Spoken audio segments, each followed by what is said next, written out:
Et vous parliez des cold wallets, le plus fameux d'entre eux, le plus célèbre, il est français, Cocorico, c'est Ledger. Sauf qu'il y a une sacrée polémique autour de Ledger, si bien Valentin que Ledger fait machine arrière ou, enfin, voilà, Ledger doit s'adapter, répondre à cette polémique. Qu'est-ce que vous pouvez nous expliquer? Quel pas en avant ou en arrière Ledger a choisi de faire? Oui, alors ça fait effectivement écho à cette problématique rencontrée la semaine dernière lorsque la communauté s'est aperçue qu'en prenant une option payante sur sa Ledger, on pouvait, pour faire très simple, avoir l'option mot de passe oublié. C'était toute la promesse de Ledger depuis toujours de dire que c'était impossible de récupérer sa clé privée si on la perdait. C'était une problématique pour certains, mais c'était quand même gage de sérieux et de qualité concernant le fait que personne ne pouvait accéder aux actifs qui étaient sur une Ledger.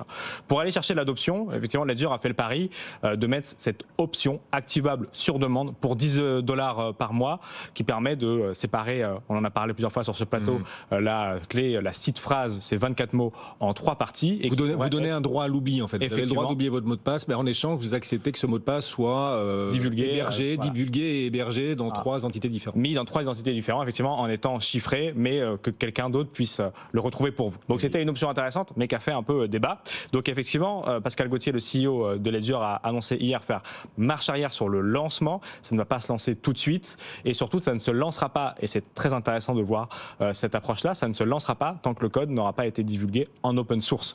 Donc tous les utilisateurs de Ledger vont pouvoir découvrir dans les prochaines semaines de manière open source, donc compréhensible de tous, comment fonctionnera Ledger Recovery pour s'assurer qu'il n'y ait pas de backdoor, pour rassurer la communauté. Et c'est vrai que c'était un reproche qui était fait à certaines parties de l'environnement Ledger. Tout n'était pas open source, c'était justifié par un besoin de sécurité. Certaines puces ne pouvaient pas être open source d'un point de vue sécuritaire. Eh bien, désormais, on s'approche de plus en plus vers ça. Donc, ça a été une erreur claire de communication les premiers jours. Maintenant, on est sur une compréhension de la peur, une explication auprès de la communauté des atouts et des risques. Et donc, le code sera open source. Et là, ça a été décalé. Donc, cette option arrivera dans les prochaines semaines au lieu d'arriver dans les prochains jours. C'est intéressant de voir Ledger s'adapter à cette demande de la communauté qui était légitime. Effectivement, et on a des questions, on reçoit aussi des questions. Xavier, avec cette annonce de Ledger et surtout sa proposition initiale, effectivement, d'accepter peut-être de diluer un peu la sécurité pour permettre aux utilisateurs de retrouver leur mot de passe même quand ils l'ont oublié. Est-ce que cette annonce initiale fragilise la promesse de Ledger? Est-ce que Ledger est encore une solution fiable et sûre, ou au contraire faut-il trouver et chercher d'autres alternatives? C'est cette question que nous envoie Xavier. Il y a plusieurs réponses pour Xavier. La première, c'est de lui rappeler...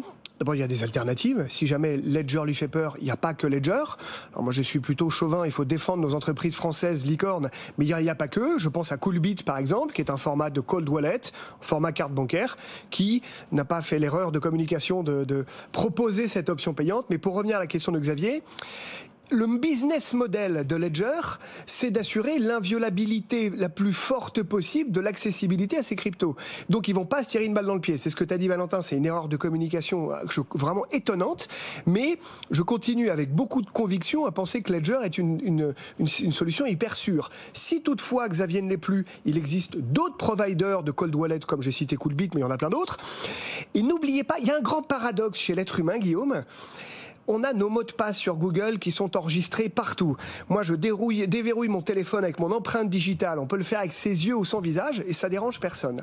Et là, Ledger qui avait sa promesse de dire moi, je n'ai aucune connaissance de vos clés, mais tiens, je vous propose ce service payant sur option, ça fait toute une bronca. Je comprends l'erreur de com, mais n'oublions pas le paradoxe de l'être humain. Vous avez le choix. Vous avez le choix de les mettre sur des plateformes, des exchanges. Donc là, ils détiennent vos clés, de les détenir vous-même, et un acteur comme Ledger ou des concurrents proposent des alternatives payantes ou pas.